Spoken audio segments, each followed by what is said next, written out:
Happy New Year, Assassinators. This is Super Ninja Austin back here with another video. And yeah, some of y'all might be saying, like, here in America, like, it's not the year 2025 yet, not until another couple hours. Yeah, well, I kind of know about that, but I'm just thought I might say it anyway.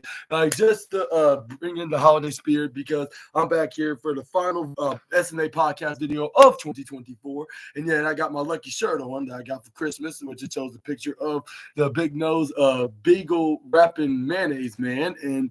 But yeah, we're gonna be talking about what happened on NXT. And yeah, NXT was a massively entertaining show, like for to close out the year 2024. Yeah, the best way I guess you could say to end the end of the era of 2024. And what was your favorite moment? And I want to ask you before I get into to the matches and segments, what was your favorite thing about NXT in 2024? Like, let me know down in the comments below. I got plenty of things, but it's a long list. So unfortunately I didn't make a top 10 list of that though. But I could go down the list, but that'll be a different video for a different day. But we're gonna start things off with Lola Vice taking on Kalani Jordan. Yeah, this match showed that I did that they're like the top, like they're definitely on the ranks of top 100 list of the best and the talented women in the roster right now, with them not only having one or two but three women's matches tonight. And I'll give WWE from some huge humongous praise for that. And then this match, it kind of showed the tease of a heel turn with Kalani Jordan, with her being more heelish, like if she was her boyfriend that's now on SmackDown. But we're gonna get into that in just a moment. But we're gonna talk about that. What's her name? Lola Vice got more of the offense in against her opponent, of the night, is where she hit her with plenty of maneuvers, like her version of the Three Amigos, but only without the one. But this is where it had Booker T distracted when what's his name was trying to have a conversation about Kalani Jordan and Stephanie Vaquer and the Fatal Influence, but he couldn't keep his eyes off of Lola for some reason. But it's where then Big Joseph tried to get his attention. Say, can you focus for once? And I started dying with laughter. I was like, this commentating team, it's been around for almost 3 years now, since 2022. Hopefully that nothing does not happen to these guys. Like, I want them to be NXT commentators for life. And let me know in the comments. They're kind of like, I don't know, I'm not sure if I should give this comparison, but they're like the Michael Cole and Jerry the King Lawler of the modern day, like from their days on Monday Night Raw. But we're gonna start. But anyway, we're gonna continue with Lola Vice and hit a hip attack, and she just hit more moves constantly. But it's but they always keep getting their falls, is where then she was wondering how can she be so, and despite Kalani Jordan acting somewhat heelish, she managed to hit some comeback moves, like if she's still a baby face. But once she tried, she hit her signature maneuver that did not work. It got kicked out at 2.8, I believe, but this is where she was about to hit her finisher, but that ended up not happening due to Core J coming and distracting her. But this is where before I get that, this is where what's her name, Lola Vice was you shouldn't have asked for this match, with her headlocking her and hit her with some strikes with her on the ground. She was like, you shouldn't have been so rude to me, because she was like, mind your business, and that's why because you did the same with Jada, when you were beefing with her, which that's true, but that's nothing polite to say. You do not want to hear somebody say something harsh, even if it is true, because anything that's negative related is nothing good whatsoever.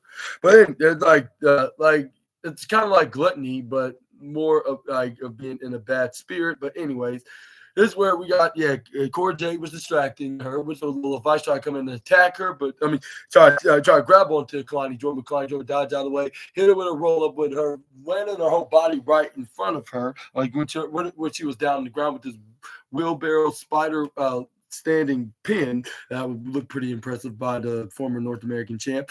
And this is where she gets the 1, 2, 3, and the winner of this match, Kalani Jordan. But this is where we got a post-match attack by Core J by whacking both her and Lola Vice with her baseball bat that she normally carries around, until Stephanie Vaquer came for the save. But this is where once like we saw Cora Jade then try to whack her with it, like with Stephanie Vaquero's like, oh, you think I forgot about you? Like, not at all. And this is where she grabbed onto the bat when she tried to swing it at her, with her looked like she about to back down, but she tried to just overly depend on her weapon.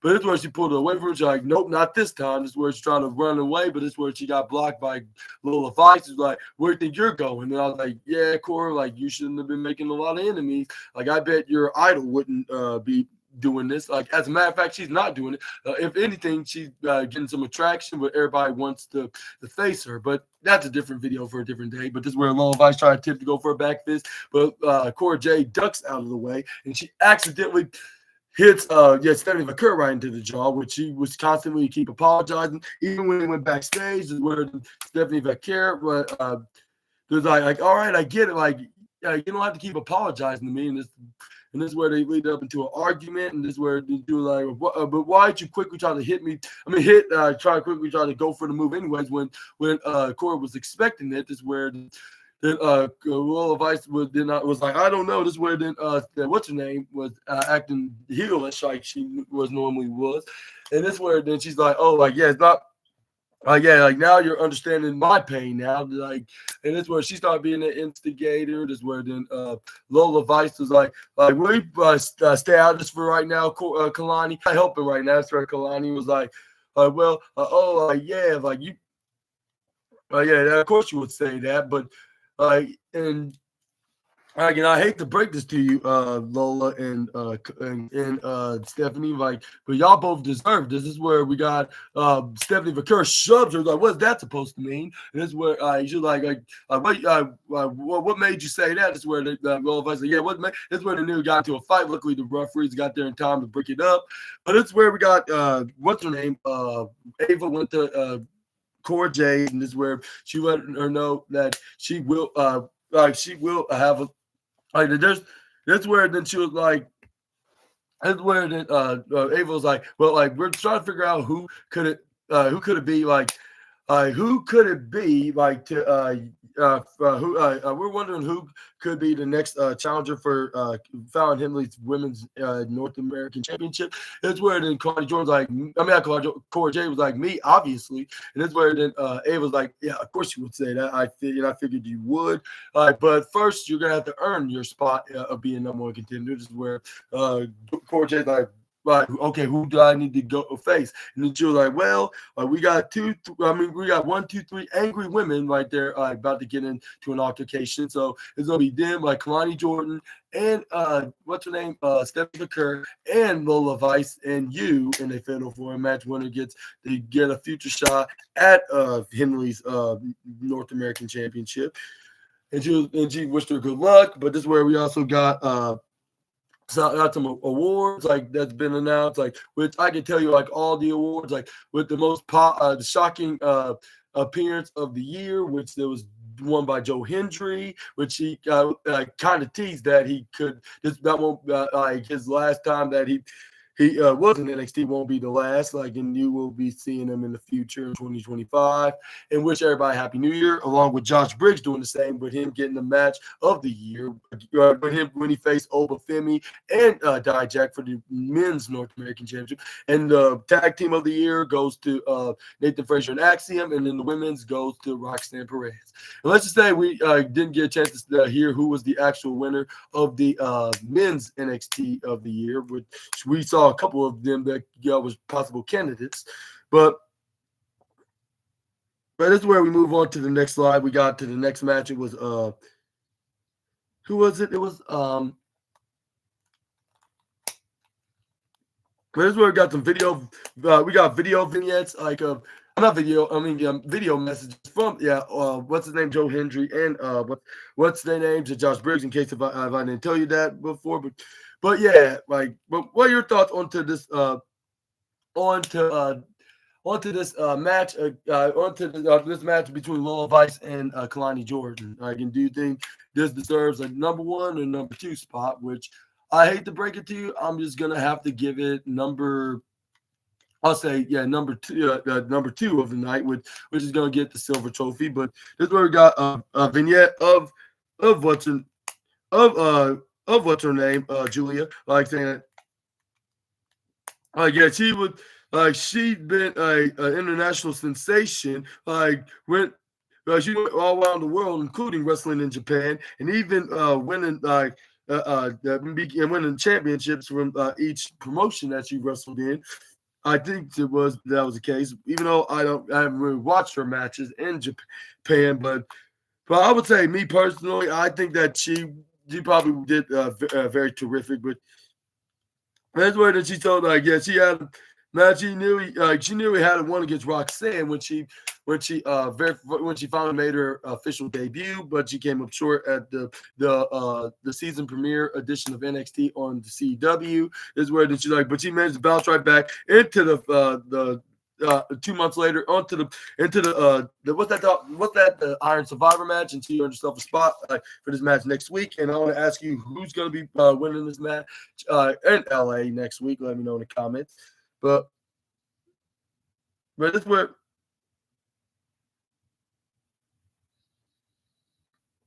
But this is where we got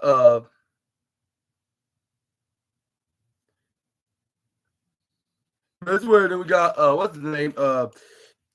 I guess where they show the replay of when Javon Evans got hit right with that chair around his neck and got that snapped and Ethan Page made him broke his jaw like 2 weeks ago. This is where Ethan Page let him know, let everybody know that he's doing fine, and but even though he's slow to recover, this is where he was and this is where then we what's that? Sarah Schreiber asked, "What's the future of Javon Evans?" He was like, "Well, I don't think his career is the one in jeopardy. I don't think it's it needs to be worried at all whatsoever, even if it is and also in jeopardy, but." Well, I'm talking about the man's health, his livelihood, him having the livelihood and his well-being. He has broken, jaw broken, I should say, the full jawline. And again, he's not going to be able to eat his favorite food or food that he needs to eat for nutrition. Again, he's going to have to eat it out of a straw. And this is where he's and he showed me and this is where he told in big angry emojis, when the messages he's seeking some revenge, and it could be as soon as next week on New Year's Eve. This is where then he slowed down. We saw Ethan Page talking. He was like Javon Evans deserves everything what he gets.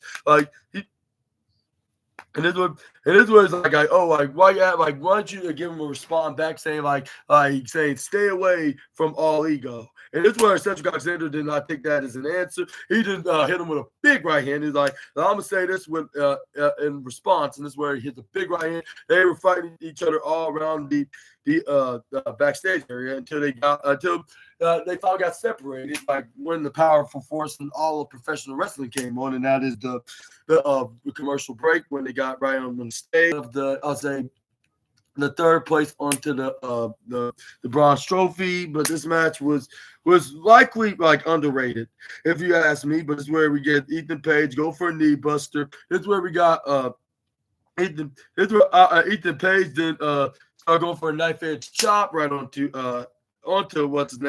Cedric Alexander, because the powerful force was very unforgiving to Cedric Alexander, until Cedric Alexander finally got back in control of the offense side, sends Ethan Page right into the left side, dives on him, throw him back in the ring. This is where fans were chanting for Cedric and chanting the NXT chant. This is where he tried to go for a springboard catapult dive onto Ethan Page. Ethan Page hit a pop-up code breaker out of nowhere, more than a Claymore and an RKO combined. This is where we got the All Ego one. Then waiting for what's the name, Cedric Alexander, get up on his knees so he can hit some right hands. This is where he starts stomping on him right on his neck. This is where Ethan Page will try to go over a pin, but Cedric kick out of it. The move is where he goes for a headlock next, but that did not end up working because Cedric Alexander was not giving up. This is where Cedric Alexander go for a boot right into his face. This is where he goes for an enziguri right onto the former NXT champion. This is where Cedric tried to go for a clothesline, which he successfully did, along with a second clothesline.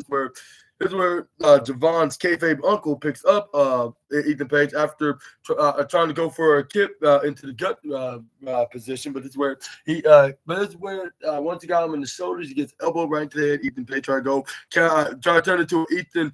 Go for ego's edge. I meant to say, and I believe this is like the first attempt that he didn't get right, but let's say it was a guaranteed later on. But this is where Cedric Alexander puts him right to the bottom course side. Hits a body Kanoku driver right onto the all ego man. But this is where Cedric Alexander got denied by a kick out by Ethan. This is where he was like, man, like that should have been a 3. This is where they got Ethan Page then move out the way when this is Cedric Alexander trying to go for a run diagonal where he was at, right in the upper left side where Ethan was in the bottom right, but he ends up getting booed right into the face. This is where then he hit him so hard. That's where the mouth guard that came off. That's where we got Ethan Page and turned into his version of a twist of fate of that opening ego cutter, which I made a huge mistake because he didn't hit the ego's edge. I totally forgot about it. But this is where he gets 1, 2, 3. Winner of his match, Ethan Page, but he wasn't over yet because he did a post-match beatdown. And this is where he tried to do some more do more insult to injuries, like to anybody that's associated with Javon Evans, which is his kayfabe uncle or wrestling best friend, whatever you want to call him. This is where he brought him onto the corner and pushed to him right to the symbol, the steel step.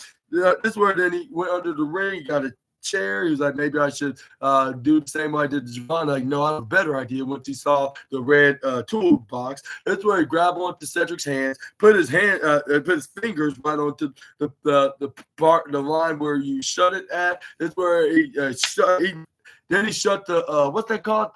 The toolbox, trying to look like he's about to decapitate his fingers, like if it's an execution thing. And this is where he closed it hard, and it was still holding on to the shut lid of the toolbox, which Cedric Alexander like, my fingers, and this is where then This where Vic Joseph was like, yeah, get him the hell out of here. Like, referees, you should have been there sooner. Which I was like, yeah, like, where the hell they have been? Like, they are very lackluster. But this is where we got. But this is where we got. Tyrese Egru and Igwe, I think it's Igwe, Tyreek Igwe and Tyson Dupont. I apologize for pronouncing it not too correctly, like a little bit not too correctly. But this is where they start arguing with Hank and Tank about last week, like with them asking Tyreek, like, what the hell was that all about when they were arguing. This is where then Hank Walk was like I thought we were all cool, like, after that match. Is where the Tyreek Egway was like when we were number one contender, like before, we were number one contender before you were, like when we finally made our NXT debuts, and you know, like, we should be tag team championship right now. That's why we something. This is where we got Tyson Dupont, and now and he was like we still cool with you, like, but this is where then Hank and Tank tell Tyson, like, and then why come he's been acting all cold with us? This is where he's like I know that, and like, and you gotta understand, like he's just a little bit frustrated, and he's gonna it's gonna eventually go away, like, it's as soon as we get an opportunity, and what he said, opportunities, and like, we promise this is gonna go away, and this is where Ethan Page is like, I'm not Ethan Page, but I'm talking about Sean Spears. Then interrupt their little debate and discussions of disagreement. They don't need, like, no voice and no direction, because they already have that on their own. Like, and then even if and then this is where it's like, and they sure as hell don't need someone from like you. And this is where then Sean Spears is like, Western, well, I need this. Actually, like, I actually do have an idea. This is where once they like, okay, that's very weird, and I was confused. I'm like, is Sean Spears gonna turn face, or is he gonna stay the heel? Which they kind of tease that we can see Tyreek Egway and Tyson DuPont could be this next clients. But for now, I don't think that's going to be the case because one of them, because they're in alliance with Wesley. But this is where we got. And this is where then Tank Ledger was like, okay, boys, like y'all really want to listen to this little short freak, after what he has been doing. This is where Wesley stared at him like if he just said, he just stared at him like if he was like a culprit of stealing his money or breaking a very expensive item that was in his house, and yeah, he wants to kill him for it. This is where Wesley's like, okay, oh, you try to challenge me to a fight, well, I accept if that's what you want. This is where Hank Walker's like, yeah, like we accept, and we're gonna find a partner so we can have a 6-man tag later on in the night. And that's that they did found somebody, but it was somebody that I thought we were never going to be seeing that's going to make a return before the end of 2024 is over. And this is where we got tag team action, which I would say this deserves the golden trophy of the night. This is where it was who was it? It was Tatum Paxley and Gigi Dolan against the Meta Girls is Bougie Bully, Lash Legend, and Miss Jackson Jakara, taking on and also what's her name? Kaden Carter and Katana Chance that was in content.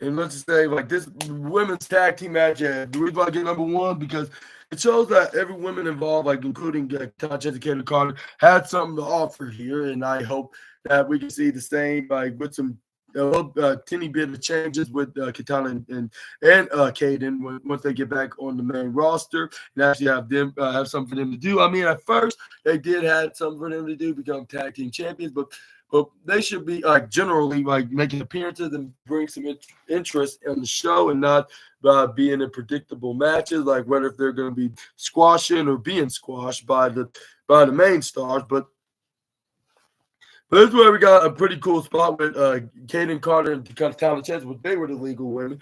After we got, I believe, was Katana Chance starting off with Gigi Dolan until she gets tagged in by Lash Legend. This is where we got a pretty funny spot, which which got the silver trophy of Goofy Wrestling with Lash Legend. I already tagged you. You need to get out and go back to your corner. This is where Gigi Dolan was about to not listen to her, but this is where she got thrown back out by force by the Bougie Bully. But this is where we got Katana Chance and Kaden Carter start doing some dope team maneuver with what's her name? Kaden Carter go for a super kick while right into the face by doing a flying thrust kick onto Lash while Katana was in the left side going for a springboard into a swanton maneuver, back to back on to the Lash Legends back. But that's where we got that's where Shotzi got tagged back in. Is where we got Jakar Jackson then got tagged. Is where they start going at with Jakar Jackson was trying to hit every move that she could hit under her arsenal. But it's where we always keep getting 2.8s or 7s from Shotzi. But this is where we got a jawbreaker with her left and right knee down, and then vice versa. Jakar Jackson was going to dodge it. So this is where she went to the other side, and arm traction right into the right corner side. Robes is where we got her hitting the elbow right into the Lash Legend. This is where then we got, this is where we got a shot to you went right to the left side. This is where she does have a close on by Gigi Dolan, which I understand why she was doing that, but this is where I just still doing this for to make it extra exciting for this double team maneuver. This is where we got Shotzi at the middle missile drop kick onto Jakar Jackson first, and then eventually Gigi Dolan did the same. This is where we got what's her name? That's where then we got Shotzi then going for the Texas Cloverleaf mat in the mat. This is where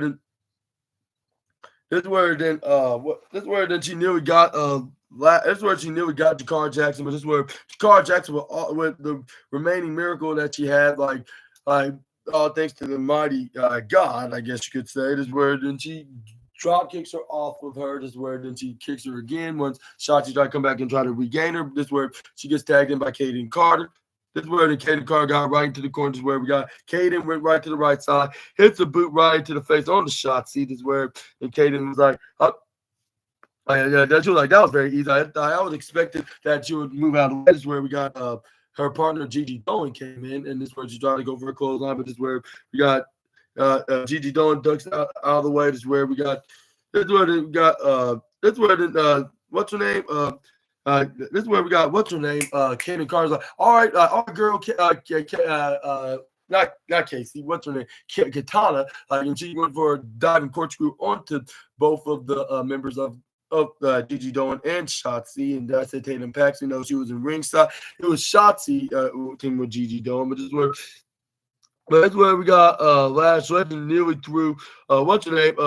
Kaden Carter out of the ring. This is where we got Kaden. That's where then Kaden Carter outsmarted her and threw her out in the ring. That's where then she joined Gigi and what's her name? Gigi and Shotzi. This is where both Kaden Carter and Katana Chance did diving corkscrew onto all the women was involved. That includes the Meta Girls and the new pairing of what's her name? Shotzi and Gigi Dolan. But this is where the powerful force and all of professional wrestling came on, and that was the commercial break. This is where once the adverts came on, is where we went and seen something that was very expected. And there was the Meta Girls that were in control until we got what was it? Was it like I think it was.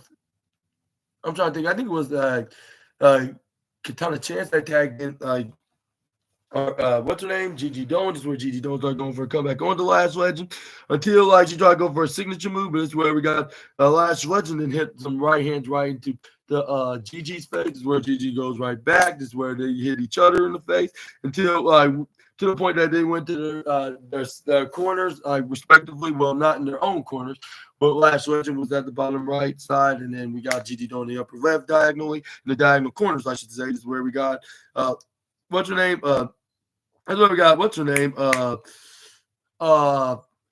Kaden Carter then came in and go for a wheelbarrow into a snapmare, go for a super kick. That's where we got what's her name? Kaden Carter then tags in what's her name?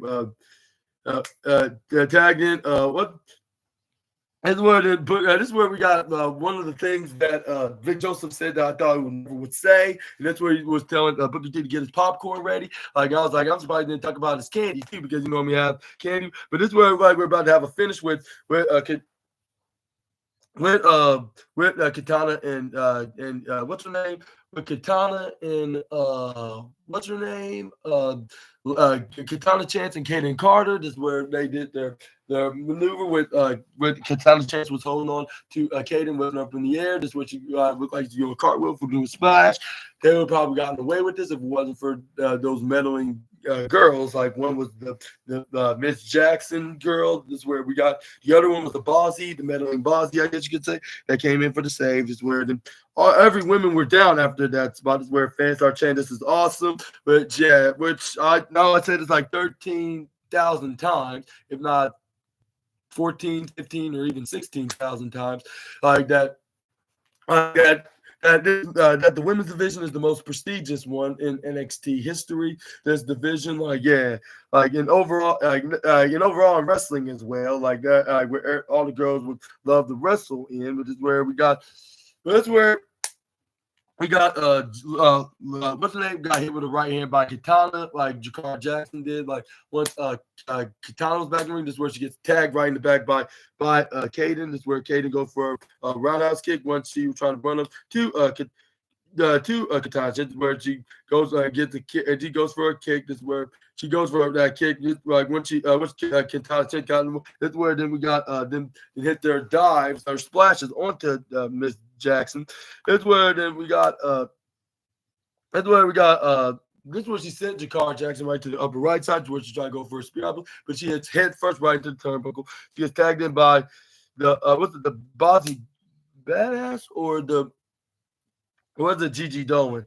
I think it was either one. I think it was I think Shotzi got tagged in, but this is where I believe she tagged in Gigi. This is where they hit their finishing move, that like a blue thunderbomb, like neck breaker. She probably would have gotten away with it if it wasn't for that meddling girl that's named after a sword from Japan, if I'm not mistaken, is where she ends up getting thrown right into the left side. Is where we got Gigi going to put her foot right in the middle rope, standing over the top. So where earlier is where they use this for their advantage. The deal for like a swanton or crossbody maneuver, landing onto all the girls. Where we got. That's where we got Gigi Dolan nearly got the win with her. What's that like a sideways version of SOS? I'm talking. But that's where Lash Legend countered it and almost got it with like her. What's that the lash out? What's it called? But anyway, yeah. But this is where we're turning to some kind of a firewoman's carry. But this is where we got a crucifix slam like onto Lash Legend, where they're followed up with a pin, but it's where it only got her a near fall. Yet again, this is where it was at 2.99999999 double from 9 minus 0 point away to be through. This is where we got Gigi Dolan to try to go for the middle rope to try to finish off Lash Legend, but this is where referee got distracted by one fatal influence member, and it was none other than Jasmine Nix. I was like, where did the hell she came from? And that's where then what proved it, because we got some other main tag team that came on the screen, like it was on the unions. Like, y'all did a good one right there. Like, but he's like, actually, oh my gosh, still looking for a tag title match. Is that correct? And this result, well, like, you know what's funny, girls? Like, yeah, so we. This is where then we got what's her name? Isla Dawn's like, but I don't have to remind you, girl. Like the last time the four of us met, like we were the one that had our hands raised in victoryness. And then this is where then last was like, oh, I'm getting sick and tired of these girls talking like that. Like I want to get another. I want to get a rematch again. This is where then we got Alpha Fire was like, yeah, we won't have no problem doing that again, like to get our tag title that should belong to us. This is where this where then is like, and this where then Isla Dawn finished off saying like, yeah, New Year, but the same unholy union. And this where it started cracking up. Chuckling and snickering, like if there are a couple of witches, which I hope that don't sound offensive. But anyways, this is where we got a vignette with, not vignette. I'm talking about vignette, a segment with that includes Alexis King and Charlie Dempsey. And William Regal, that was alongside King, like in Ava's office with Ava, making the special announcement, like saying, like, yeah, congratulations, King. Like, you won the Heritage Cup trophy. Like, but here's the thing, like, you won it by DQ, and this is where Alexis King was like, yeah, but I won a fair and square, didn't I? Like, this is where you're like, well, I guess fair enough, but it's still a debatable decision. It's where then she this no offense to Ava, but she did the most nonsensical moves that I don't think even Adam Pearce or Nicholas the Ridiculous would have done. Like if they were NXT general managers, like, and that was give back the Heritage Cup trophy to Charlie Dempsey, which I don't see what's logic about that, because there's a rule like that states that like even if the challenger does lose by win by DQ, if the challenger wins by DQ, that still occurs as the trophy change. But that's where then we got what. That's where then what's the Ava to say like, but next week you will you will finish trophy next week in a rematch, like. But this time it's gonna be sudden death. It's gonna be a sudden death contest. As in what I'm saying is like it's only gonna be by one fall instead of the traditional 2 out of 3 falls into 6 rounds with only 3 minutes on the clock. But yeah, this is where we got. But this is where they look at William Regal and do like now Mr. William, and this is where then then Regal was like, "Oh, like yeah, no need to worry about me. I know but I'm not welcome here." And this word. Then he catch the drift that it means like all the like everybody that's not involved in the side of the match and not outside, needs to step right back, and there won't be no mishaps happening ever again. But this is where, excuse me, but yeah, who do you think is going to win this? And do you think this was the right choice that Ava gave back the Heritage Cup trophy? What had me thinking, like, what was the point of having what is the name? Alexis King be the Heritage Cup trophy in the first place? But anyway, let me know down in the comment section right down below. Do you think this is the right choice, or do you think is it more controversial than the finish last week for the Heritage Cup trophy? But let's move on. Move to the next slide, which I don't get what was up with I'll say with the giving the trophy back. It's like it's like it's like it's like worse than giving back a sore loser's championship belt back. Like just because he just lost it to a